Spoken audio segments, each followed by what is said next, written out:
She was barely tall enough to reach the hospital counter. Her voice shook as she cried, "Those men won't let my mommy in the hospital."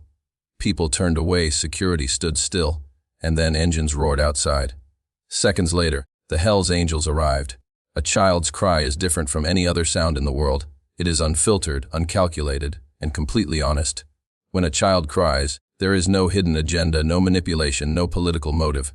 There is only truth. That is why the cry of that little girl in the hospital lobby carried a weight heavier than any adult argument could.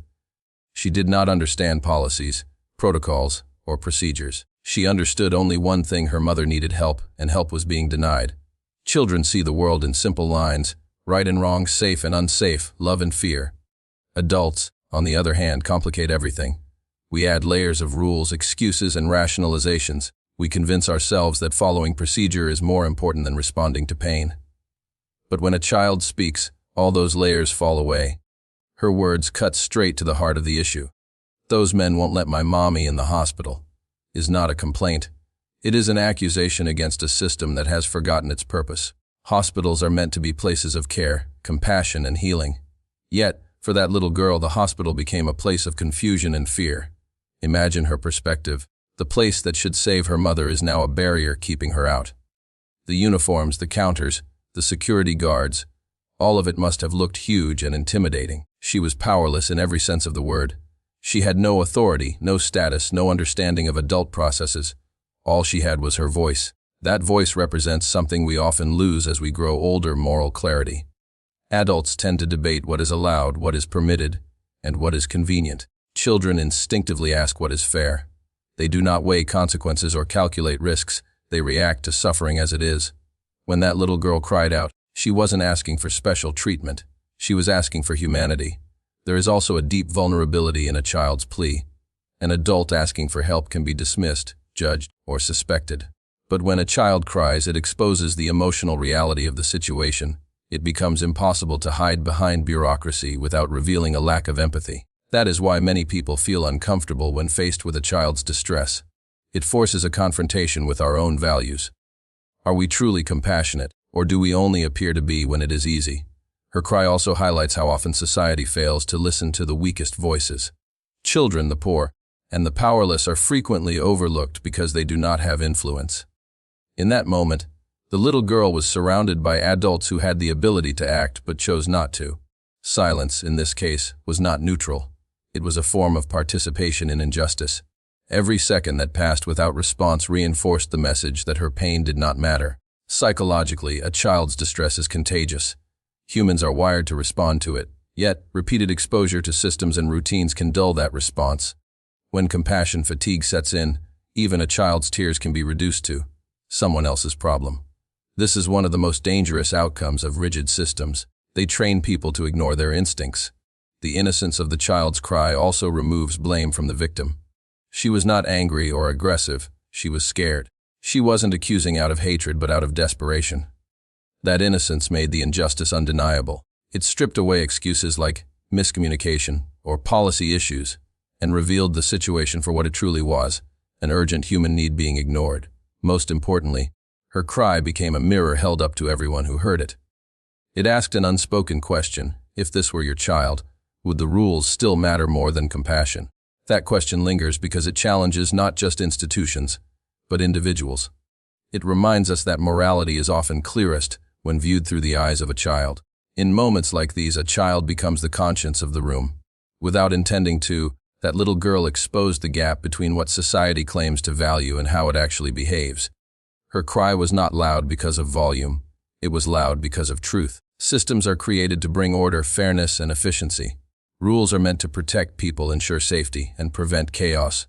In theory, they exist to serve humanity, but in practice, systems can become cold, distant, and indifferent, especially when the human element is forgotten.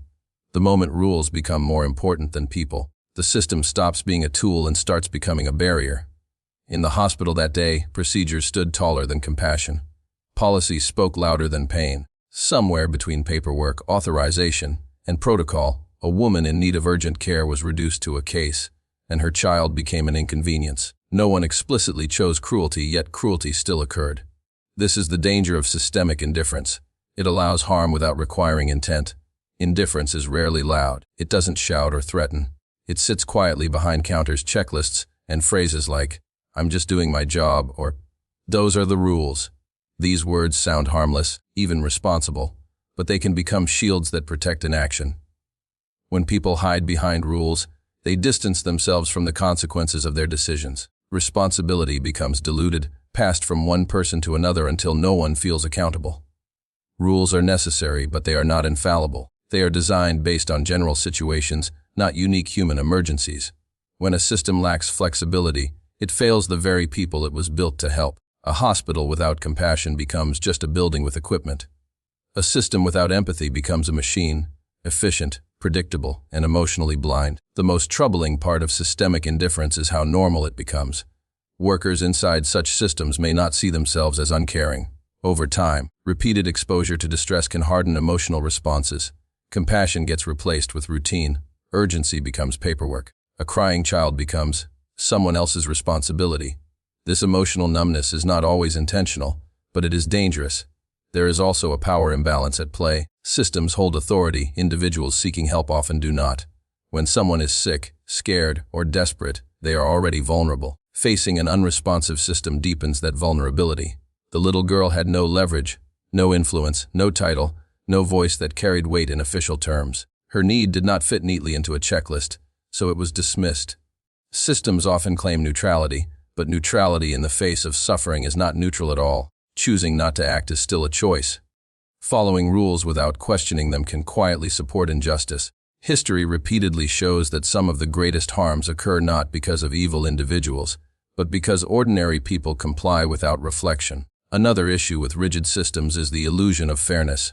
Rules are applied equally, but equality is not the same as justice. Treating every situation the same ignores context. A system that cannot recognize urgency, vulnerability, or humanity will inevitably fail those who need it most. Compassion requires judgment, and judgment requires courage. Fear also fuels systemic indifference. Employees may fear punishment, job loss, or blame if they break protocol, even for the right reasons. This fear encourages obedience over empathy. When institutions punish compassion more harshly than negligence, they teach people to stop caring. Over time, doing nothing feels safer than doing what is right. The hospital incident reflects a broader societal issue. We encounter systems every day: healthcare, law enforcement, education, immigration, and many people experience the same emotional distance. When systems forget their purpose, they stop seeing faces and start seeing files. The human story gets lost between signatures and stamps. That little girl's struggle exposed a painful truth. Systems do not automatically act morally. They only reflect the values of the people running them. Without conscious effort, empathy disappears. And when empathy disappears, rules become walls instead of guidelines. Indifference is not the absence of kindness, it is the absence of responsibility. It thrives when people convince themselves that compassion is optional. But in moments of crisis, humanity should never be optional. Society teaches us to expect heroes to look a certain way. We imagine them wearing uniforms, badges, or titles that clearly announce their authority and goodness. We expect them to follow approved paths, speak politely, and fit neatly into our idea of respectability. Because of this, we often overlook the possibility that heroism can emerge from places we least expect. When help finally arrives from an unlikely source, it forces us to confront our assumptions. The appearance of the hellsangels in this story challenges every stereotype we are conditioned to believe. Their reputation precedes them. Loud motorcycles, intimidating presence, and a public image often associated with rebellion and danger. Many people would instinctively feel fear rather than relief at their arrival. Yet, in that moment, fear was replaced by action, and reputation was overshadowed by purpose. Unexpected heroes are powerful because they disrupt our comfort zones. They remind us that moral courage is not exclusive to proved groups. Doing the right thing is not owned by institutions or individuals with clean records. It is a choice available to anyone willing to make it. These men did not wait for permission, nor did they ask whether helping would improve their image. They saw a child in distress and decided that was reason enough. What makes unexpected heroes especially impactful is the contrast between expectation and reality. When those who are assumed to be good remain silent, and those assumed to be bad step forward, it exposes a deeper truth about human nature. Goodness is not a label, it is an action. Silence from respected figures can feel more disappointing than action from unlikely ones. Their presence also shifted the balance of power. Systems often ignore individuals because they feel untouchable. But unexpected heroes disrupt that sense of control. The roar of engines was more than noise. It was a signal that someone was willing to challenge indifference. Strength, in this context, was not about intimidation but about resolve. It was the refusal to accept no when no meant harm. Another important aspect of unexpected heroes is solidarity. These men did not act as individuals seeking recognition, they stood together. Unity amplifies courage. When people stand shoulder to shoulder, their message becomes harder to dismiss. It reminds us that collective action often succeeds where individual pleas fail. The child's cry alone was ignored, but combined with decisive action, it became impossible to overlook. Unexpected heroes also restore faith in humanity. In moments of injustice, it is easy to believe that no one cares. But when help arrives from an unforeseen direction, it reignites hope. It reminds us that empathy exists even in places we have been taught to fear. That realization can be uncomfortable, but it is necessary for growth. There is also humility in acknowledging unexpected heroes. It requires us to admit that our judgments may be flawed. We like simple narratives, good versus bad, safe versus dangerous, but reality is far more complex. People cannot be reduced to stereotypes without losing their humanity. When unlikely individuals choose compassion, they reveal the limits of our assumptions. Unexpected heroes do not seek applause. Often they act and move on. Their impact lies not in recognition but in the change they create. In this story, the goal was never to be admired. It was to open a door that should never have been closed in the first place.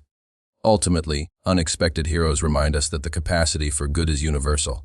It exists beyond appearances, reputations, and social categories, and when systems fail and expected protectors fall silent, it is often the unexpected who rise to meet the moment. Courage is often misunderstood as a loud, dramatic act performed by a single brave individual. In reality, courage is frequently quieter and far more powerful when it is shared. Unity transforms courage from a personal risk into a collective force. When people stand together, fear loses its grip, and action becomes possible. In moments of injustice, unity is what turns hesitation into movement. In this story, the presence of unity changed everything. One child crying alone was easy to ignore. One voice, no matter how truthful, could be dismissed. But when others stood together, the situation shifted. Unity created visibility. It demanded attention. It made indifference uncomfortable and inaction impossible. Systems often rely on fragmentation. They function smoothly when individuals are isolated, unsure, or afraid to stand out. A single person questioning authority can be brushed aside. But when people unite, the system is forced to respond. Unity exposes the weakness of injustice, which depends on silence and separation to survive. Courage, in this context, was not reckless aggression. It was the decision to confront indifference without violence. True courage does not seek conflict, it seeks resolution. Standing together sent a clear message: this situation mattered, and it would not simply fade away. Courage was shown through presence, persistence, and refusal to leave. Unity also provides protection. Many people remain silent not because they do not care, but because they fear consequences. Fear of punishment, embarrassment, or isolation keeps people from acting.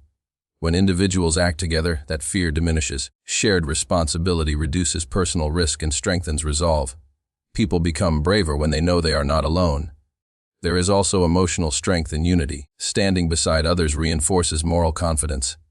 Doubt weakens when shared values are reflected back by a group. Unity reassures individuals that their instincts are valid, that compassion is not weakness, and action is justified. This emotional reinforcement is essential when challenging authority or entrenched systems. The power of unity lies in its clarity. It removes ambiguity. A collective stance makes it harder for institutions to pretend nothing is wrong. When multiple people visibly care, the situation becomes undeniable. Unity shines a light that exposes injustice, forcing accountability. Courage is contagious. When one person steps forward, it gives permission for others to do the same. Unity often begins with a single act of bravery, but it grows rapidly. What starts as one voice becomes many. This ripple effect can transform moments of helplessness into turning points. Importantly, unity does not require perfection or shared backgrounds. People do not need to agree on everything to stand together for what is right. In moments of crisis, shared humanity matters more than differences. Unity is built on a common recognition of suffering and a shared refusal to ignore it. The combination of unity and courage is what moves barriers. Alone, courage can be crushed. Together, it becomes resilience. It sustains pressure, holds ground, and creates change. When people stand united, they become impossible to dismiss. In the face of rigid systems and silent crowds, unity becomes a moral force. It reminds us that collective courage has the power to challenge authority, disrupt injustice, and protect the vulnerable, even when the odds seem overwhelming. This story leaves us with a responsibility, not to admire from a distance, but to reflect on our own choices. One child's cry exposed the cracks in a system. Unexpected people filled the gap. Unity turned courage into action. The question that remains is not about hospitals, rules, or even those who stepped in. It is about us. When we witness injustice, will we wait for someone else to act, or will we become the ones who stand up? Will we judge by appearances or by actions? Because the world does not change when we know what is right. It changes when we do what is right.